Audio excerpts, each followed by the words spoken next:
ना जैसे हर आज कल कल हो जाता है, वैसे ही हर कल आज आज बन के खुद को दोहराता है। असल में घटनाएं वही होती हैं, बस उनकी शक्लें बदल जाती हैं, उनको देखने वाली नजरें बदल जाती हैं, पर मैं नहीं बदलता। मैं संसार की उन सभी घटित घटनाओं का साक्षी हूं।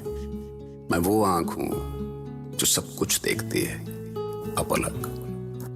मैं आकाश हूं।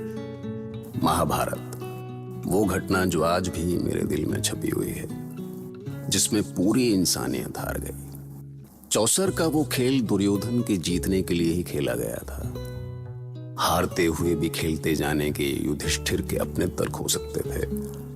अब लॉजिक अपनी जगह है, पर सबसे बड़ा सच ये है कि जब औरत दांव पर लगती है तो समाज डहने लगता है। डहेगा ही, क्योंकि औरत ही है शायद जो उसको संभाल कर रखती है।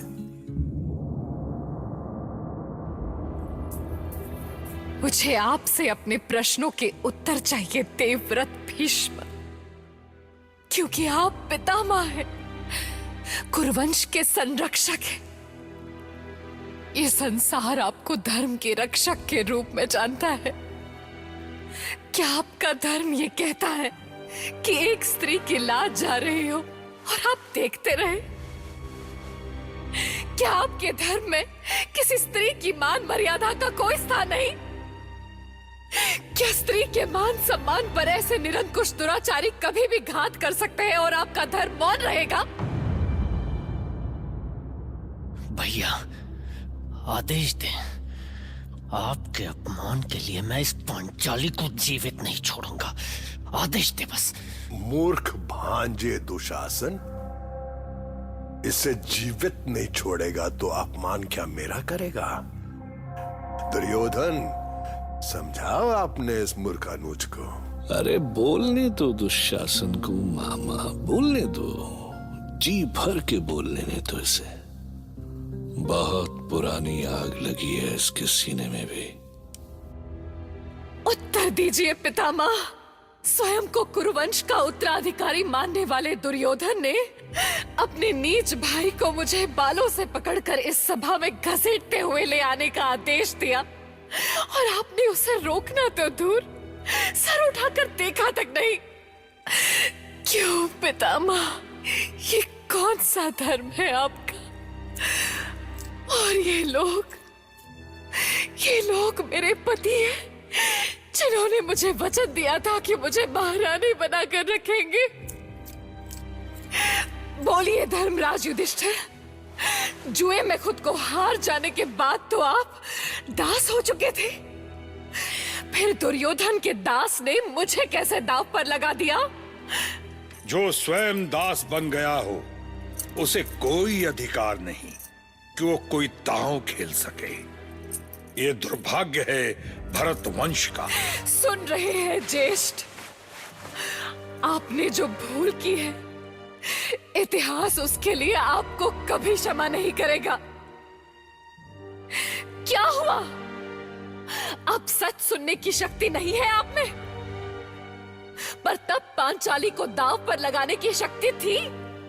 मैं द्यूत खेलना नहीं चाहता था पांचाली, सच मानो मैं नहीं खेलना चाहता था द्यूत। अच्छा, द्यूत नहीं खेलना चाहते थे तो पासे क्यों उठाए, दांव क्यों लगाया?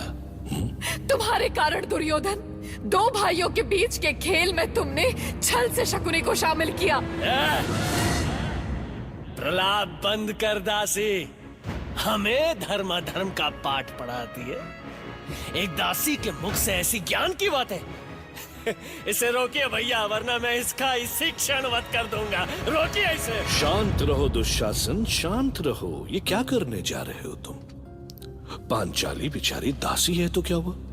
अरे भाई, दासी की पीड़ा भी सुनना राजधर्म है अनुज। तू बोल पांचाली, बोल, जितना चाहे उतना बोल, क्योंकि ना जाने फिर तू कभी बोल भी सकेगी या नहीं। अब भी मैं चुप रहा हूं भैया, अब भी सहन करता रहूं? तुमने कितना निरीह बना दिया है मुझे कि मैं अपनी पत्नी का अपमान करने वाले के सामने बोल भी नहीं सकता। सहदेव, जाओ अग्नि लेकर आओ। जिस हाथ से बड़े भाई ने पंचाली को दांव पर हारा है, आज मैं उस हाथ को ही जला दूंगा। भीम, ये क्या कह रहे हैं आप? अपने ज्येष्ठ भ्राता के साथ ऐसा व्यवहार? ज्येष्ठ भ्राता सुन सुनकर मेरी सहन शक्ति चुक गई है अर्जुन। ये तो इनका सौभाग्य है कि मैं इन्हें जीते जी चिता में नहीं झोंक रहा।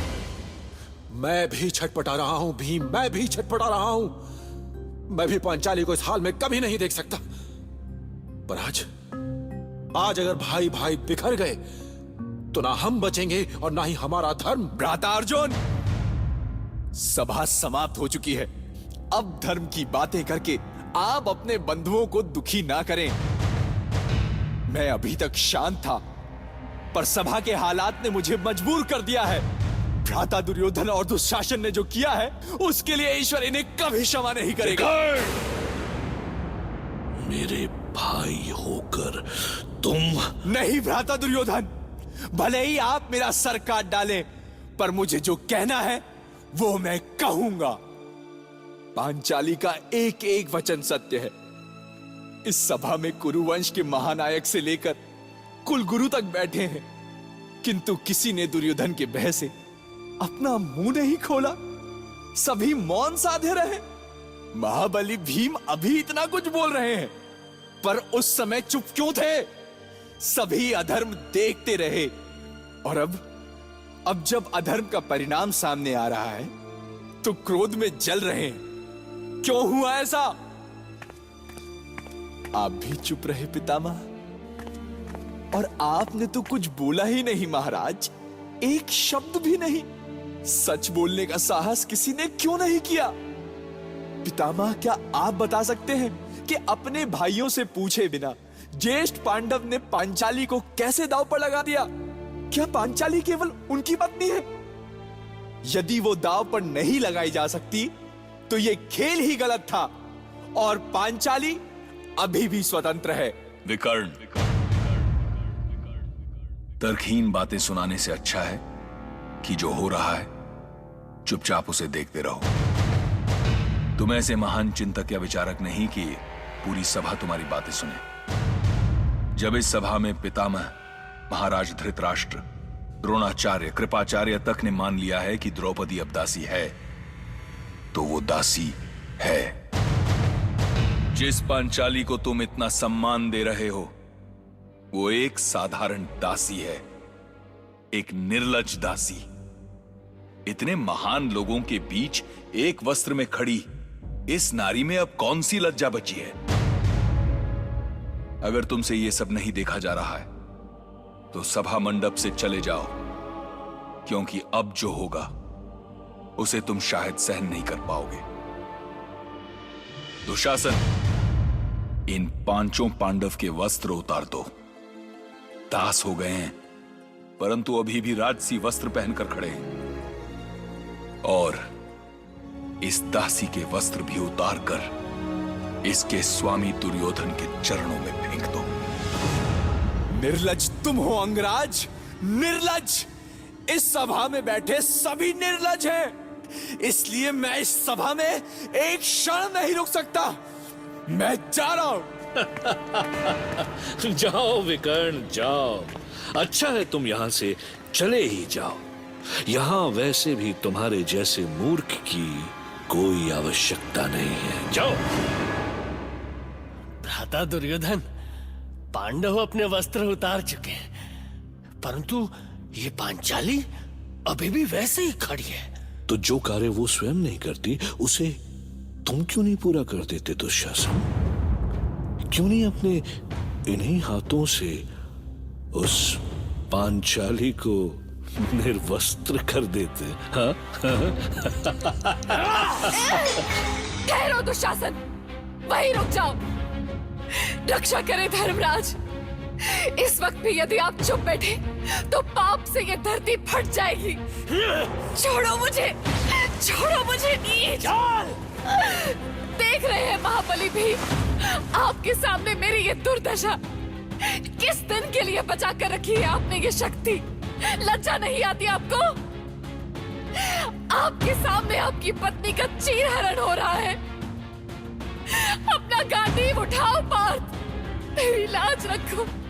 हे ईश्वर, क्या इस सभा में कोई पुरुष नहीं है जो एक स्त्री की लाज की रक्षा कर सके? क्या सभी पुरुषहीन हो गए? पांचाली, आ मेरी जांग पर बैठ। सोच क्या रही है? मैं वचन देता हूं, मैं रक्षा करूंगा तेरी, बच जाएगी तू। दुर्योधन, सुन ले दुर्योधन, इन शब्दों के लिए तू जीवन भर पछताएगा। मैं पांडु पुत्र भीम प्रण करता हूं कि जो जंगा तूने पांचाली को दिखाई है, यदि मैं उसे चूर चूर ना कर दूं, तो मैं स्वर्गीय महाराज पांडु का पुत्र नहीं। और सुनो दुर्योधन, ये कर्ण तो तुम्हारा बहुत प्रिय है ना, जिसे अपने प्राणों से बढ़कर भी चाहते हो तुम? तो याद रखना, मैं पांडुपुत्र अर्जुन अपने गांडीव को साक्षी मानकर प्रण करता हूं कि मैं उसे जीवित नहीं छोड़ूंगा, उसका वध करूंगा मैं। दुशासन, किसी के भय में मत आओ, निर्वस्त्र कर दो इस कलंकिनी को। मैं देखता हूं कौन आता है इसे बचाने। हाँ दुशासन, आगे मजा आएगा, बहुत मजा आएगा भ्राता। केशव, मेरी लाज रखिए, मेरी लाज रखिए यदुनंदन। आइए, आइए आकर मुझे बचा लीजिए मेरे नंदलाल। मेरी लाज रखिए, मेरी रक्षा कीजिए प्रभु, रक्षा कीजिए मधुसूदन, रक्षा कीजिए गोविंद। हरे कृष्ण, हरे कृष्ण, हरे कृष्ण, हरे कृष्ण, हरे कृष्ण, हरे कृष्ण, हरे कृष्ण, हरे कृष्ण, हरे कृष्ण, हरे कृष्ण, हरे कृष्ण, संभवामि युगे युगे। हरे कृष्ण,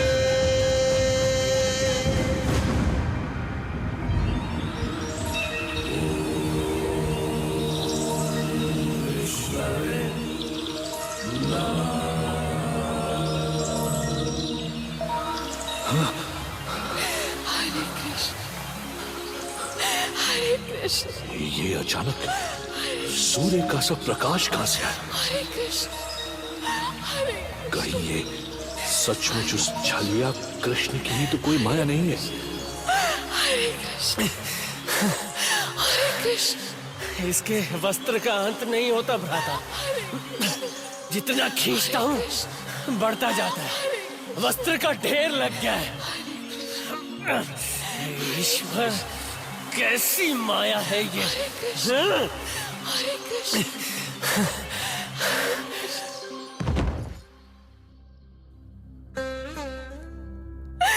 धन्य हो केशव, तुम धन्य हो। इस संसार में यदि मेरा कोई है तो वो सिर्फ तुम हो। तुम्हारी पांचाली का प्रणाम है तुम्हें। मैं पांचाल की अस्मिता द्रौपदी धरती, आकाश और पूरे ब्रह्मांड को और उन सभी को जो मेरी विवशता को मूक बने देखते रहे, साक्षी मानकर ये प्रण लेती हूँ कि जब तक मैं अपने केश दुशासन के रक्त से धो नहीं लेती, मैं तब तक अपने केश नहीं बांधूंगी।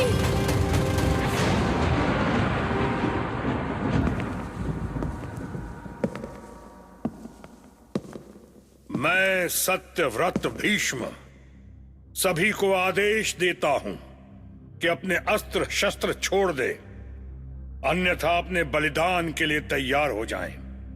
मेरे हर एक शब्द को यह सभा आदेश समझे और क्रूरता का यह खेल अभी इसी क्षण बंद हो, यह भीष्म का आदेश है। पर पितामह, दुर्योधन, तुम्हें जो कहना था कह चुके, तुम्हें जो करना था कर चुके। अब जो कहूंगा मैं कहूंगा, अब जो करूंगा मैं करूंगा। शांतनु पुत्र भीष्म करेगा। भीष्म गरजे और उनकी आवाज के साथ सारी सभा थम गई। पिन ड्रॉप साइलेंस समझते हैं आप कि पिन भी गिरी तो ठन ठन।